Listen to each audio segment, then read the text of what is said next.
something that I need to prove. I cannot lose, nah. Everything I do that really is news. You look confused, why? You are what you choosing to do. Me, I've been making the moves, paying my dues, getting this done with the fam. Y'all know that I am the dude. Bend that low, hit that high, got that hustle, got that drive. One more time, best alive. I want it all, everything mine.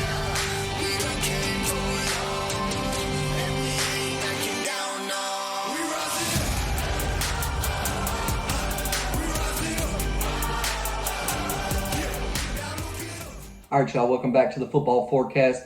There's a lot of injuries that took place this week, and there's a lot of implications that those injuries are going to have. And even though I know that a lot of waiver wire transactions have already gone through ESPN, we're going to look at some of the guys that have not really been talked about too much. But first, we got to look at these injuries. Unfortunately, Tua got another concussion where he got the zombie arms and he looked brain dead. I feel really bad for him. Happy that he got his money. Happy that he got paid. I was really hoping that he was going to be able to stay upright this season, but I hate to kick a man while he's down. He had a shitty game, okay? So I understand wanting to put your body on the line for the first down. Where I have an issue with how Tua got hurt is awareness.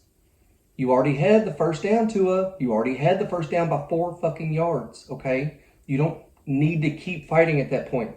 The job was done. Get the first down, get down. But man, this has a huge implication on Tyreek Hill and Jalen Waddle. I know a lot of you guys paid a lot for them. And just based on name, image, and likeness, if you want to call it, based on their name alone, you can get a lot out of these guys, okay? There's no telling what the future of Tua is going to be like. And Skylar Thompson ain't it. So unless they make a move, which they did, they went out and got Huntley. But do you really think that Tyreek and Waddle still have the same value as they did with Tua? And he might not ever play football again. I hope that that's not the case. But you really got to think about longevity and your family and your life after football. These are real things that real people, your fantasy football team is not more important than their families. Sorry. So he has to make a real decision here, and so do you. You've got Tyreek Hill and Jalen Waddle, and do you really think that with Huntley or Skylar Thompson, you're going to get what you paid for them? No, probably not. So I know everybody already has needs on their fantasy football teams. So go fill it. Use Waddle and Tyreek. There's somebody in your league that still covets these guys, and they will overpay for them. The next biggest injury by far was Isaiah Pacheco. Pacheco was everything in this backfield, okay? They had 10 other guys over the last 2 seasons, it seems like, being Isaiah Pacheco's backup, but he's emerged as a superstar. He's emerged as a 3-down back. He can get the tough yards on first and second, and he's able to come out of the backfield and make plays through the air out of the backfield on 3rd down, 3rd and long. So this is huge. Everybody's rushing to the polls to go sign this Carson Steele rookie. I'm not buying it. Carson Steele has been completely ineffective. Although Carson Steele's been on the field 16% of the snap count compared to Samaje Perine's 14%. He's also gotten 4.7 touch opportunities per game, and he's only got a total of 0.7 fantasy points. Not a lot of production there. With that being said, Samaje Perine through the first 2 weeks, 1.62 touch opportunities, and with just those basically 1.5 touch opportunities, he has 3.5 fantasy points. So if you're just looking at who's been more productive per touch and per snap, it's obviously Samaje. And Samaje doesn't have the benefit of going through an entire training camp like undrafted rookie Carson Steele did. He spent his whole camp with a completely different coach and completely different quarterback, which in Denver, they're probably trying to keep things pretty fucking simple considering they've got a brand new rookie quarterback.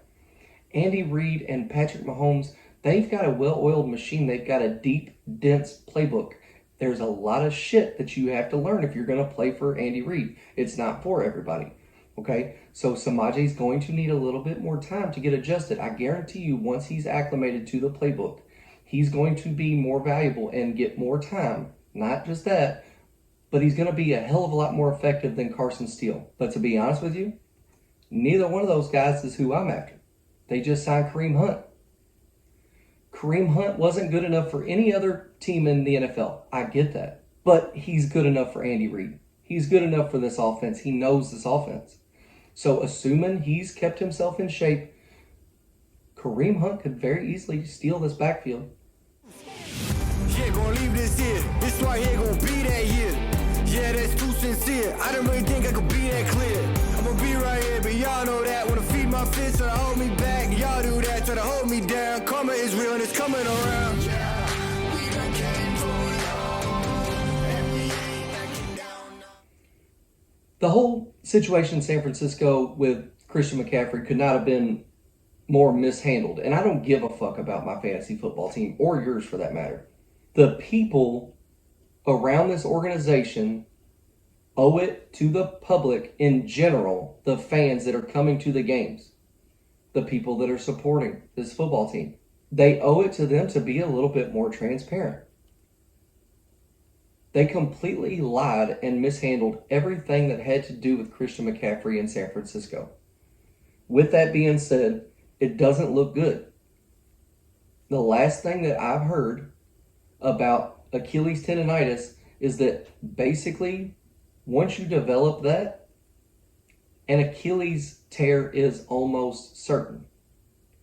He had the most touches, more than in NFL history, which means he got tackled more than anybody else in history last season. That's a lot of wear and tear on your body. With that being said, Jordan Mason is killing it. He's absolutely killing it. Ayuk didn't go to training camp. He's not on the same fucking page anymore, and he forgot how to run a route, get open, and catch a football. Deebo Samuel just got banged up a little bit because they're asking him to take on more of a workload. You can believe that this is going to become a ground and pound team with every now and then some check downs out of the backfield to Kittle and Kyle Juszczyk. Every now and then, you're going to get a shot downfield to Juwan Jennings. That's what this offense is going to turn into. Hollywood Brown was questionable to return the first 2 weeks, but they just officially placed him on IR and said that he's got to undergo surgery now. So, for anyone who owns Xavier Worthy or was thinking about trading for him, go get him. There might not have been two spots for two different lightning rod stretch the field receivers like Hollywood Brown and Xavier Worthy before, but now there definitely is, especially with the loss of Pacheco. With Hollywood Brown undergoing IR, this team just took a major step back. I think that Kelsey's value goes up. I think that Rashee Rice, who's a target machine, his value is the exact same. But Xavier Worthy is going to blow up once he gets acclimated to this offense. Again, he's a rookie. It's a dense playbook with Andy Reid. Once he gets acclimated to this, watch out. Xavier Worthy is going to be a dog. I still think that he's a feast or famine type of receiver, but even with 3 or 4 targets or 3 or 4 touches, you saw in week 1 what he can do. 4.2 speed is not a joke. Teams can scheme all they want to. They can't make their fucking players faster. Going along with the wear and tear and the amount of touches and the amount of tackles that someone receives, talking about Christian McCaffrey, I just sent out a warning video last week talking about Cooper Kupp. First of all, I was on Cooper Kupp from the get-go, since way before the season started, as having a bounce-back season. I said that Cooper Kupp was going to be back, but the problem is you cannot give a man 21 targets in a single game. That's way too many hits, okay? And I said last week when Puka went down, and I was reacting to Cooper Kupp getting 21 targets, I said that's awesome, that's great, I love it, but we got to tone it back because it's not sustainable. And it wasn't. They asked Cooper Kupp to do way too much, and they got my man fucking hurt again. This has major impact. Now they've lost Puka, and they've lost Cooper Kupp. If you did not go out and at least try to get Demarcus Robinson, Tyler Johnson, or Kobe Parkinson, the tight end, Matt Stafford's never really liked his tight ends. I used to take Tyler Higbee all the time just because Stafford was his quarterback. I didn't care about fucking Higbee. But it looks like Stafford's finally utilizing his tight end, this Kobe Parkinson. He's a longtime vet. He's bounced around a couple different places, but Stafford seems to like him. So you need to go get those 3 guys. Also ruled out this week, and I'm just going to breeze through here real quick, Raheem Mostert has been battling a chest injury. That's why you saw Achane get the carries that he did. Once he's back, Achane's going to take a little bit of a step back. You're going to get closer to that Lightning and Thunder dynamic that you're seeing take place in Detroit. But Jalen Wright took a step over Jeff Wilson. So if you're looking for a Miami Dolphin handcuff, it's Jalen Wright. It's no longer Jeff Wilson. I thought that Jalen Wright was the third running back from the get-go, but whether he was fighting some sort of nagging injury or he just didn't understand the playbook yet, whatever the case may be, he clearly took a step forward and surpassed Jeff Wilson in this offense. Stay away from Jeff Wilson. If you really want to add a running back from this Miami Dolphins offense who is top 10 in the NFL in passing attempts to the running back position, Miami utilizes their running back, so if you covet them, add Jalen Wright. On top of that, Achane and Mostert have both displayed that they are injury prone. It hasn't really been anything major, but they always seem to have something nagging. Jordan Addison was on the injury list last week. This appears to be something minor. The same with Justin Jefferson. I think that both of them are going to play week 3. Do not panic. I'm not going to start Jordan Addison for anything unless it's a dire emergency. But Justin Jefferson should be fine. With that said, if you are in a dire situation, I think Addison's going to play. Hawkinson's still out. Addison should see some targets. David Njoku injured his ankle week 1. Fade all the Browns receivers. Fade Cooper. Sell Amari Cooper for whatever the fuck he's worth. Deshaun Watson hates football. Football hates him. His body even hates him. All these women that keep coming out hate him. He's not meant for the NFL anymore, and it's so apparent and obvious. If you want to hang on to anybody, hang on to Amari Cooper because he is the most talented receiver on this football team, bar none.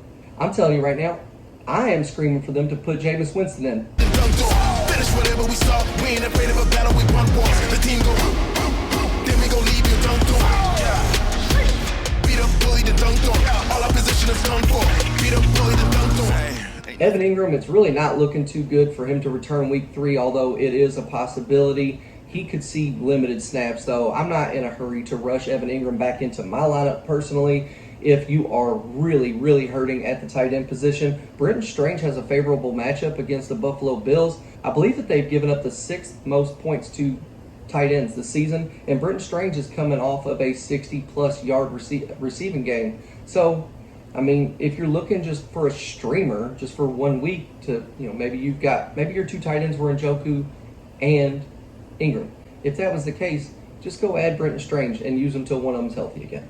A.J. Brown is definitely going to be out a couple weeks. I tell you what, I thought that Jahan Dotson was going to take a step forward in this offense. I watched the whole game the other night. They didn't really target him nearly as much as I expected.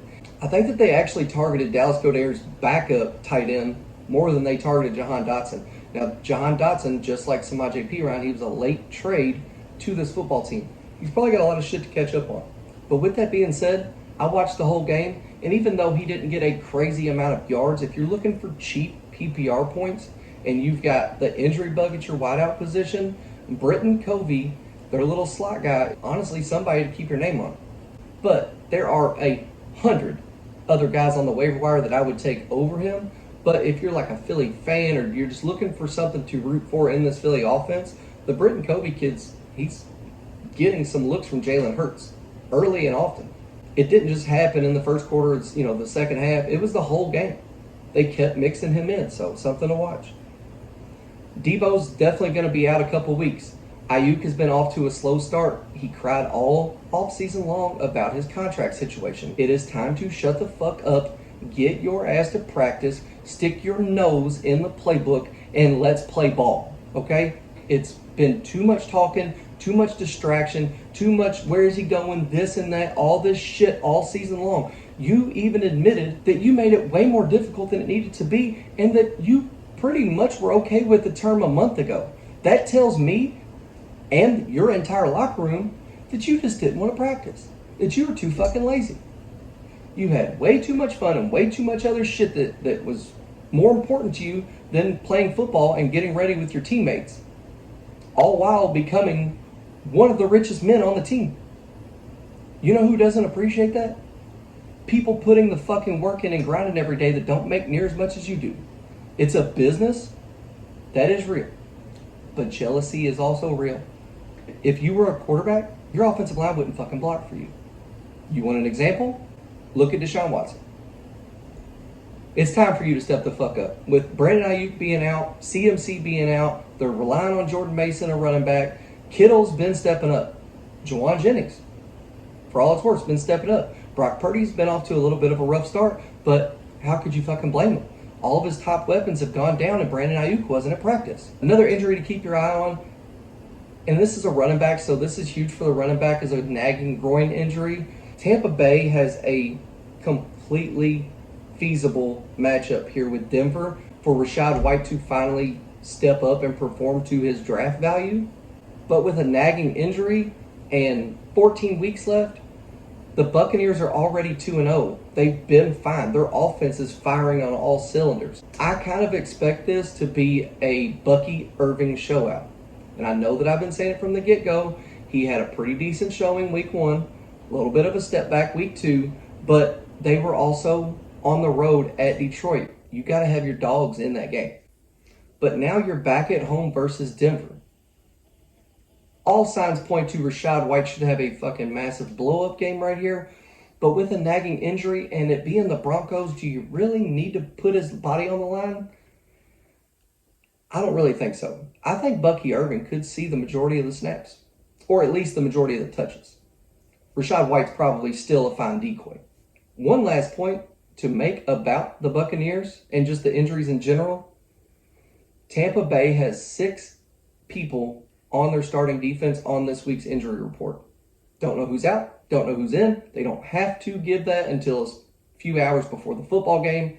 They're probably not going to give Denver extra time to prep for their losses, but this is definitely something to keep an eye on. Denver's offense has been shitty, but if you did go and draft Josh Reynolds, or if you went out and drafted Courtland Sutton or Javonte Williams, this could definitely be a week for you to possibly consider streaming them. And I'm not going to say that very many more times this season, more than likely. I think that Bo Nix has his best performance this weekend. The Buccaneers defense was already porous with these guys on the football field. Now, if they got to go to their backups, it's going to get even worse. I don't think that Denver comes anywhere close to winning this football game, but 6 of your starting defensive players being out, that's a huge deal. If there was ever a time the Denver receivers and Javonte Williams have more value than they will probably have the rest of the season. That's it on the injury report and the implications. So go to the waiver wire, do your research, but most of all, listen to everybody, but don't listen to anybody, okay? There's a lot of people like me out here talking and chirping, and they're going to make you make last-minute decisions. Do your own research and be confident, but don't be afraid to sell top guys. Have some balls. Make a move. Put a couple trade offers in. Whatever you got to do. Look at your weaknesses. We're only 2 weeks into the fantasy football season, the real NFL football season. There's a lot of time left to recover. If you're 0-2, pick your superstar and a bottom feeder and sell them for 2 mid to upper tier level guys. For example, I just shipped Travis Etienne a couple weeks ago before the NFL season even started because I had pretty decent depth at running back. I was confident. But in return, I got CJ Stroud and I got Mike Evans. Think I won that. So don't be afraid to make a move. I just traded Chris Godwin for J.K. Dobbins.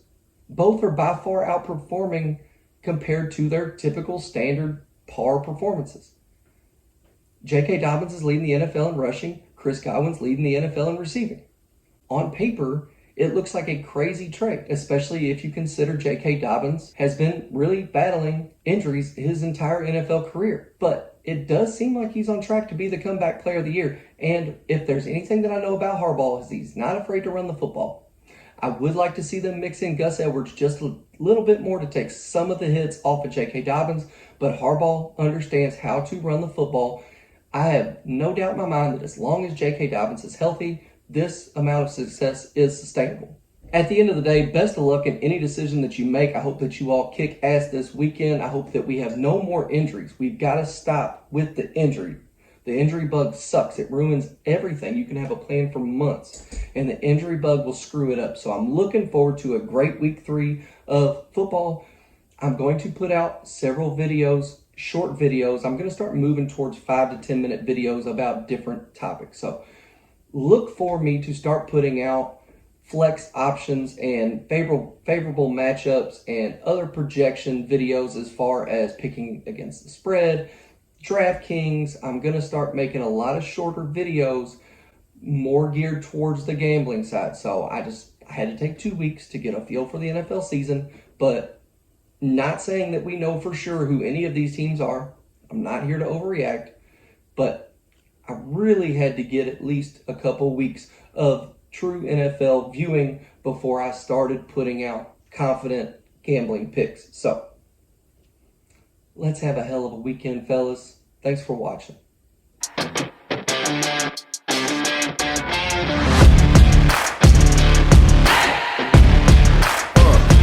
How you play the game with the people that writing the rules? Ain't the fame that I'm after when paying the dues. I've been through the pain that's reflected in the attitude. Might be winning now, but the thing is that I had to lose. So go and tell me what you really want to do. And lonely at the top, cause there ain't a lot of room. Ain't no other option, it's all I ever knew. So I'ma get it poppin', you know how I'ma do. I've been down through the blood and the sweat. Guarantee you can know I'm a threat. I've been down through the blood and the sweat, and I ain't close to being done yet. I'm going